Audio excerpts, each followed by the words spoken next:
আপনাদের জীবন মান উন্নয়নের লক্ষ্যে মূলত আস-সুন্নাহ আজকে যে অত্যন্ত মহতী একটা উদ্যোগ নিয়েছেন, আমরা এটার সাথে আমরা খুবই আনন্দিত এবং তাদেরকে অনেক ধন্যবাদ জানাই এই বিষয়গুলো তুলে ধরার জন্য। পাশাপাশি এখানে আসলাম, লেকচার দিলাম বা শুনলাম, বিষয়টা এরকম না। ওনাদের কাছ থেকে আমি একটু ডিটেল শুনেছি। এটার পরে আপনাদের আরও ফলো আপ নেওয়া হবে। আপনাদের এখান থেকে যাওয়ার পরে কিভাবে জীবন মানটা আর একটু উন্নত হয়, ভালো হয়, সেটাই তাদের উদ্দেশ্য। এবং এটা খুবই মানে মহৎ একটা কাজ আমি মনে করি, এবং এটার নিশ্চয়ই আল্লাহ তাআলা তাদেরকে, যারা আয়োজন করেছেন, তাদেরকে এর ফজিলত দিবেন ইনশাল্লাহ। আস-সুন্নাহ ফাউন্ডেশন এই অডিটোরিয়াম তৈরি করেছে বাংলাদেশের বিভিন্ন শ্রেণী পেশার মানুষদের জীবনমান উন্নয়ন করবার জন্য। নানা রকমের কর্মশালার আয়োজন এখান থেকে হবে ইনশাআল্লাহ। আস-সুন্নাহ ফাউন্ডেশনের লক্ষ্য উদ্দেশ্যকে সামনে রেখে আমরা এদেশের বিভিন্ন শ্রেণী পেশার মানুষদের কল্যাণে যে সমস্ত কাজগুলো করে যাচ্ছি, তার মধ্যে একটা কাজ হলো যে কোনো শ্রেণী, যে কোনো পেশার মানুষের নিজের পেশাগত দক্ষতাকে বৃদ্ধি করবার যেমন প্রয়োজন আছে, তার জীবন মানকে উন্নয়ন করবার প্রয়োজন আছে। সেই প্রয়োজনটা আমরা এই অডিটোরিয়াম থেকে ইনশাআল্লাহ সারা বছর ব্যাপী নানা আয়োজনের মাধ্যমে পূরণ করব। এর মধ্যে ডাক্তার সাহেবদের জন্য আলাদা করে আয়োজন থাকবে। একজন চিকিৎসক হয়ে কিভাবে তিনি আল্লাহর সন্তুষ্টি অর্জন করতে পারেন, কিভাবে তিনি মানব সেবা করতে পারেন, এবং তাদের শরিয়া রিলেটেড অনেক প্রশ্ন থাকতে পারে, সেই প্রশ্নগুলোর উত্তর কি হতে পারে। এর বাইরে আরও যে সমস্ত বিষয়ে আমরা আমাদের জায়গা থেকে সংশ্লিষ্ট বিষয়ে এক্সপার্ট এবং বিশেষজ্ঞদেরকে এনে তাদেরকে আমরা বিভিন্ন সার্ভিস দিতে পারি, তাদের জীবনমান উন্নয়নের জন্য ন্যূনতম কোনো ভূমিকা আমরা রাখতে পারি, সেই চেষ্টা আমরা করব। এটা আমাদের একটি অন্যতম লক্ষ্য। যারা ইঞ্জিনিয়ার আছেন পেশায়, আরও বিভিন্ন শ্রেণী পেশা মানুষজন আছেন, তাদের জন্য আমরা নানাবিধ কাজ করবার পরিকল্পনা আমাদের আছে। তো এই অডিটোরিয়ামে ডাক্তার, ইঞ্জিনিয়ার, তারপর বিভিন্ন রিটায়ার্ড অফিসার, সরকারি বেসরকারি কর্মকর্তা কর্মচারী, ব্যবসায়ী, ছাত্র, বিভিন্ন শ্রেণী পেশা মানুষের জন্য যে জীবনমান উন্নয়নমূলক কর্মশালা এখানে হবে, সেই কর্মশালাগুলোর উদ্বোধন আমরা করছি আপনাদেরকে দিয়ে, অর্থাৎ রিক্সা চালকদেরকে দিয়ে। আমি দোয়া করি আজকে সকাল থেকে এই পর্যন্ত পুরো সময়ের মধ্যে বিভিন্ন বিশেষজ্ঞগণ এসেছেন, ডাক্তার সাহেব এসেছেন, সংশ্লিষ্ট বিষয়ে আপনাদেরকে গুরুত্বপূর্ণ দিক নির্দেশনা দিয়েছেন, পুলিশ কর্মকর্তারা এসেছেন, তারা সংশ্লিষ্ট বিষয়ে আপনাদেরকে গুরুত্বপূর্ণ দিক নির্দেশনা দিয়েছেন, এবং আপনাদের অর্থনৈতিক প্ল্যান পরিকল্পনার জন্য সংশ্লিষ্ট বিষয়ে এক্সপার্ট কথা বলেছেন। আরও বিভিন্ন বিষয় আপনাদের সামনে আজকে উপস্থাপন করা হয়েছে। আমি আশা করব এগুলোকে আপনারা অক্ষরে অক্ষরে মেনে চলার চেষ্টা করবেন ইনশাআল্লাহ। আল্লাহ আপনাদের সবাইকে সেই তৌফিক দান করুন। গাড়িতে কোনো যাত্রী কিছু ফেলে রাখছে, এটা আমানত। তারপর মালিকের কাছে যে কোনো বস্তু, যার মালিক, যেটা মালিক, তাকে সেটা দেওয়া ইমানের দায়িত্ব। অন্য কারোর হক মেরে খাওয়া এটা জাহান্নামে যাওয়ার কারণ। দুনিয়ার নগদ শাস্তি হলো কি? ওই যে পোটলাটা যেটা আপনি মেরে দিলেন, এটা মেরে দিতে পারলেন, কেউ দেখলো না, ধরাও পড়লেন না। আরে আল্লাহটা তো পরে আসতেছে, নগদে কি পাবেন? এটা খায়া বাসায় নিয়ে আপনি কি শান্তি পাবেন? আপনি তো জানেন আপনি চুরি করে আনছেন, মনের শান্তি কোনোদিন হবে? তো শান্তি যদি না হয়, তাহলে এটা দিয়ে আমার লাভটা কি? আর যদি দিয়ে দেন, নগদ একটা শান্তি পাবেন। সেটা কি? মন থেকে একটা কথা বের হয়ে আসবে, আলহামদুলিল্লাহ, আমি লোভ করি নাই, দিয়ে দিছি। একদিন রিক্সা ছাড়া ওই বেডির কাজটা করে দেখেন, ঠেলা বুঝবেন। কষ্ট আছে না নাই? আমাদের নবীজি কোনোদিন স্ত্রীর গায়ে হাত তোলেন নাই, মনে থাকবে তো ইনশাআল্লাহ। কোনোদিন কোনো স্ত্রীর গায়ে হাত তোলেন নাই। তাহলে আমরা কোনোদিন বইয়ের গায়ে হাত তুলবো? যদি কেউ ইতিপূর্বে করে থাকি, খাঁটি অন্তরে তওবা করবেন, কখনো স্ত্রীর গায়ে হাত তুলবেন না। একটা বড় পুরস্কারের ঘোষণা আছে আপনাদের জন্য, একটা বড় পুরস্কারের ঘোষণা। আর ছোট ছোট কিছু পুরস্কার থাকবে, সেটা এখন না, 1 মাস পর। যারা 5 ওয়াক্ত নামাজ ঠিক মতো পড়বে, যারা রিক্সা চালাতে গিয়ে মুস্কি হাসবে, মানুষকে সালাম দিবে, এই কাজগুলো যারা করবে, এবং যারা অন্যদেরকে লিড দিয়ে অন্যদেরকে নিয়ে কাজগুলো করবে, আগায় আসবে, এই মানুষগুলোর মধ্যে থেকে বাছাই করে একজন একজন করে আপনাদের মধ্যে থেকে একজনকে মক্কা শরীফ নিয়ে, মদিনা শরীফ নিয়ে উমরা করায় আনবো আমাদের খরচে।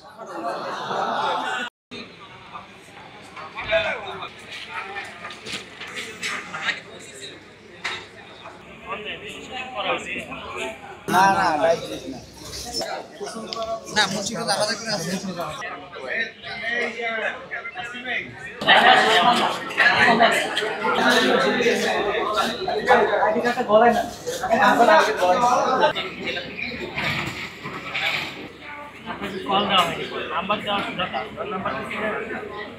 আপনার ফোন দিয়েছিল আপনাকে, মানে এখান থেকে কনফার্ম করার জন্য ফোন দেওয়া হয়েছিল। আচ্ছা আপনার জেলা কোনটা? কুড়িগ্রাম। কুড়িগ্রাম, ওনার সাথে চলে যান।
রেজিস্ট্রেশন তো করছিলেন না? আচ্ছা, রেজিস্ট্রেশন করলে একটু অপেক্ষা করেন, আমাদের লোক এসে আপনাকে নিয়ে যাবে। ঠিক আছে, আমাদের ভাইরা এসে আপনাকে নিয়ে যাবে, একটু অপেক্ষা করেন। আসসালামু আলাইকুম। জি আচ্ছা আচ্ছা, রেজিস্ট্রেশন করা হয়েছিল তো আপনার? হ্যাঁ, আপনার রেজিস্ট্রেশন করা হয়নি। আচ্ছা আচ্ছা আচ্ছা, ওনার না, ঠিক আছে। আপনি তাহলে একটু অপেক্ষা করেন। হ্যাঁ, তারপরে হচ্ছে আপনাকে ভিতর থেকে আমাদের ভাইরা এসে, সাথী ভাই এসে নিয়ে যাবে। ঠিক আছে।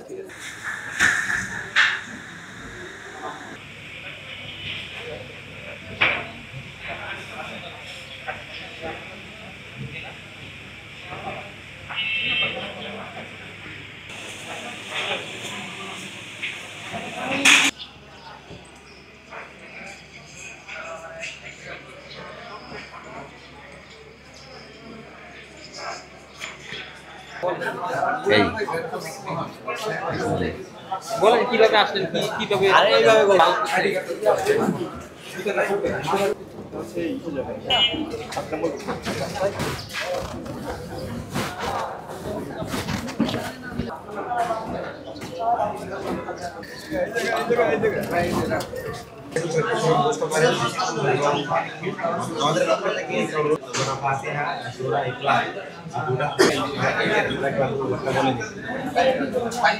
কোন জেলা?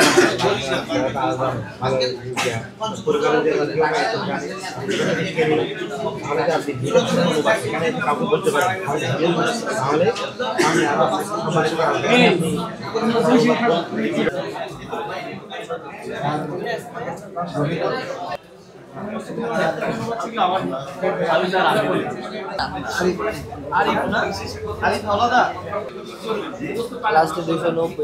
আচ্ছা, আমরা কিন্তু খোঁজ নিব, আমাদের কাছে নাম্বারটা সব আছে, আপনাদের এটা বানানো যাবে না।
আমরা চাই আপনারা ভালো মানুষ এবং ভালো মুসলমান হয়ে উঠুন।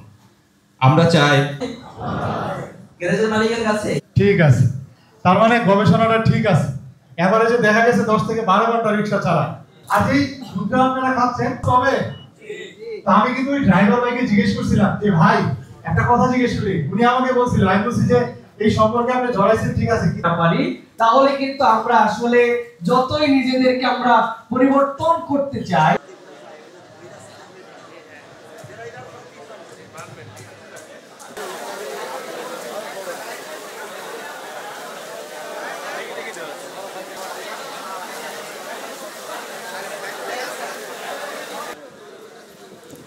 কাহিনী বলবে কি বলবে না? প্রথমত এদিকে কে জানে? হ্যাঁ, আপনার মাইক দাও, শেষ করি। আচ্ছা, আমরা প্রশ্নোত্তর পর্ব এখানে শেষ।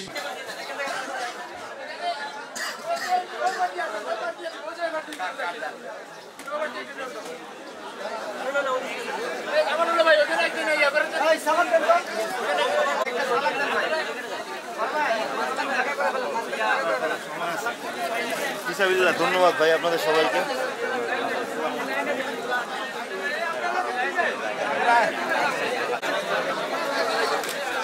আস্তে আস্তে বাবা নারকেল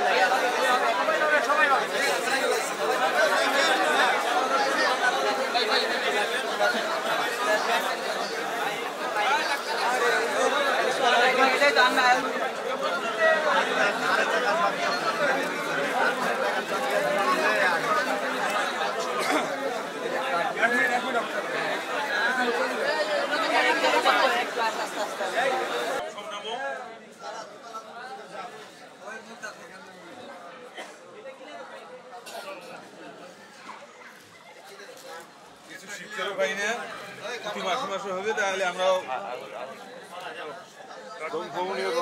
কিছু